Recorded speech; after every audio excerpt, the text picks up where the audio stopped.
welcome back to my kitchen. Today is time for a top 6 list.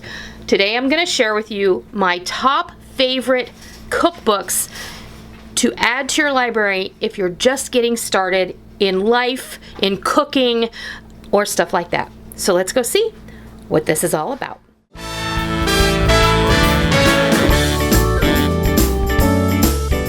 So what you see before you are my top 6, and yes, there are only 6 cookbooks here.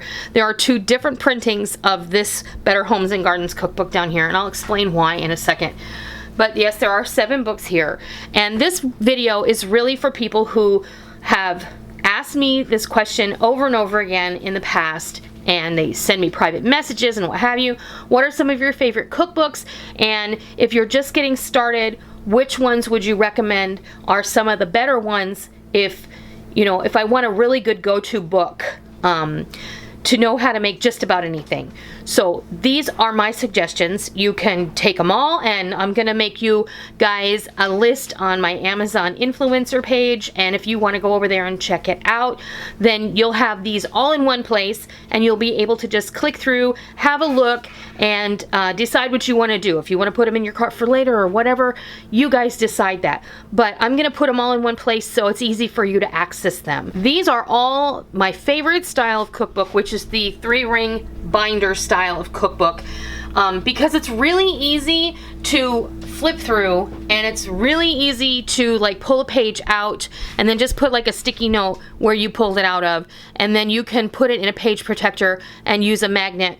Like, I have my refrigerator right next to my countertop, so I usually just use this side of my fridge as like my bulletin board, and that's how I go ahead and refer to the recipes that I'm cooking. And maybe you have a cookbook stand or whatever. These are very easy to use because they open up all the way, they lay flat, and they're just perfect in my opinion. But some of these well used. Yeah, I refer to these cookbooks often, and a couple of these are really old. In fact, one of them belonged to my mom and is now mine, and that's this Better Homes and Gardens new cookbook. This one is from 1960, so we have the new and then the new, but the new and the newer. We also have a tried and true favorite. I have had this cookbook. I received it for Christmas when I was 16 years old. This is from 1983, and still to this day, this has my very favorite recipe for applesauce cake in it, so I do get this out. And it's always a great idea to get your cookbooks out if you're trying to research something and find out the best recipe for something you're interested in doing. If you are unfamiliar with that recipe, get out several cookbooks if you have them. Go to the library. If you don't have them at home, you can always just go to the library and check them out. Cookbooks are really great. A lot of people don't realize the library is an awesome source for cookbooks as well. So if you can't afford to buy them, go to the library and check them out. And this is also a great way to pre-shop for what you really might be interested in having in your cookbook collection. These 7 cookbooks simply scratch the surface of the number of cookbooks that I actually own. And you can see my cookbooks are well used, they're well worn. Sometimes the pages are ripped, sometimes they're stained, and you know what? I don't mind. My mother had a cookbook that was similar to this, and she still has it, and I love it. It even has marks in it where I went at it with a crayon, and she says she wouldn't change it for anything, because when you have a cookbook like that, it really does, it's full of memories. It becomes a part of who you are and a part of the fabric of your life, kind of like cotton. But as you can see, this cookbook has a little bit of everything. It's going to show you the different cuts of meat, and at every section pertains to a different course, and you're going to get all of that great information. I absolutely love the vintage pictures that are in these books. Of course, when they were printed, they weren't vintage. This, to me, is like one of my favorites. I love it because I've had it forever, but, you know, that would be a really great place to start. Now, I'm going to show you, this is the cookbook that was my mom's, and then the more modern version is definitely, and you can see on the back of this one, there's this great picture of the kind of evolution of the Better Homes and Gardens new cookbook, and that's what they've always been called, is the, well, up to here, new cookbook. You can see that I have taken inspiration from this cookbook in more ways than one. For me, it has the iconic red and white check that I have taken as kind of my brand. So it's just little things, you know, it's just those little things that have made your cookbook a part of your family. And you can see this one, as opposed to the Betty Crocker cookbook, has several different tabs, and we'll see how much this has changed when I show you the one from the 90s. How can you not love these pictures? To me, they scream happiness. And see, my mom has made little asterisks. She always did this, and it doesn't matter what cookbook it was from, but she's always made little marks in her cookbook to indicate what her favorites were. And how about this? A table setting and entertainment segment. That's pretty awesome. But let's face it, as a society, we've kind of gotten away from all of this, and I think it's really, really important that we teach our kids how to properly set a table, how to properly use a table setting, and how to use the silverware from the outside in, and how to set a table properly for several courses. So that's all in there for you. And this is the Better Homes and Gardens new cookbook. This is from 2000, but you can see all the different segments here.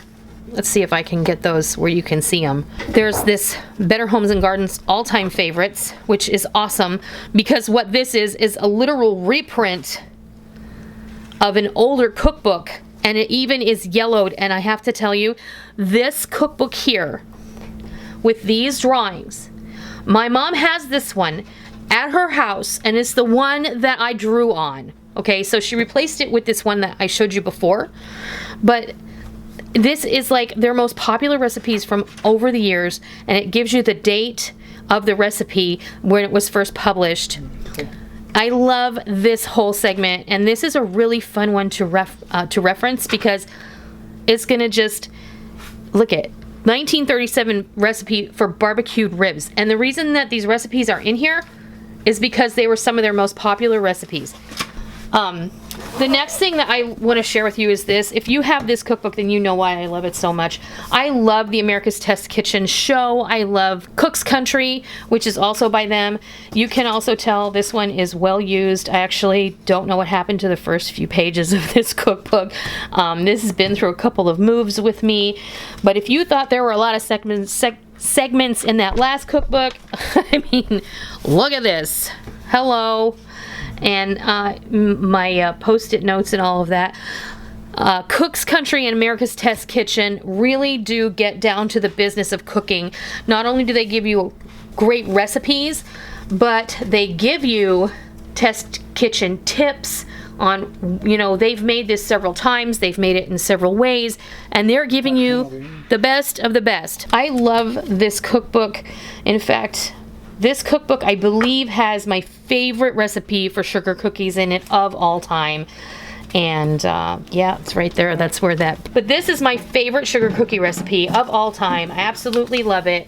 And so does my family. You can tell I have this pink post-it note here, so I always know which one to go for. On that same vein, I have their family baking book, which is just as wonderful. But you can look, it's easier to do it from the back here, but you can see all the different tabs. They really have outdone themselves with these. I haven't seen America's Test Kitchen cookbook that I don't love. They're all just as wonderful. These are like complete. This has over 800 recipes in it. The other one has over 1,200 recipes in it. I mean, you're never ever gonna run out of things to want to make. Now our last two cookbooks, of course, we've got the original King Arthur Flour Cookbook. This is their 200-year commemorative edition.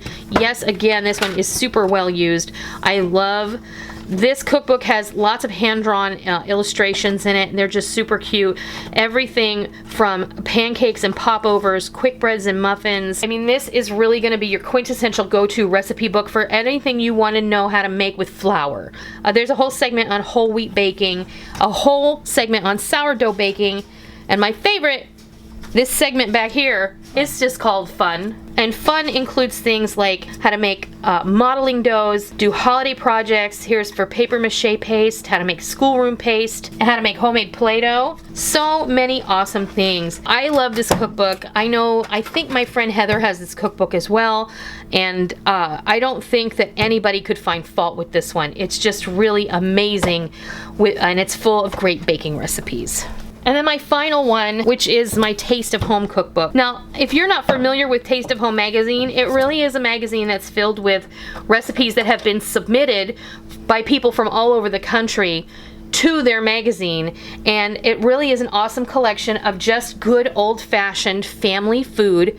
Again, this is going to be just full of fantastic recipes that are tried and true. Everything from, you know, your beef noodle hot dish that they probably serve up in Minnesota, to the pinto bean pie that they're serving down in Arizona. I'm not joking. Pinto bean pie, if you haven't had it before, you haven't lived. And you'll never know it's full of pinto beans. And yes, it's a dessert. So I just love this cookbook. I love the fact that it has the people who submitted the recipes have been credited for each recipe, and it says their name and where they're from. This one is something I would suggest adding to your collection because these recipes are tried and true. This cookbook is really awesome if you're just starting out because all your questions are going to be answered in this one. If you can get them in a bargain bin or like at a place like Ollie's, you know, I only go to Ollie's for books. There's my top 6 list of cookbook basics to get you started on your cookbook collection. I hope you enjoyed it. I'll leave a link down below to my Amazon page where you can find a curated list of these cookbooks and a few more that I didn't mention here that you might be interested in checking out. I hope you enjoyed today's video. If you did, please hit that thumbs up button. If you are new to my kitchen, welcome. It's always a pleasure to meet new people and have you join me in the kitchen. You be sure and hit the subscribe button, please. And if you are a tried and true member of the Noreen's Kitchen family, please be sure and hit the bell notification button and set your home page on YouTube to your subscription feed and not YouTube's main page so you don't miss out on all the real food for real people, real easy recipes that we present all the time right here on our YouTube channel and straight from our kitchen. I hope that you enjoyed today's video, and until next time, I'll see ya. And I hope that you enjoy it very, very much. And until next time, I'll see ya.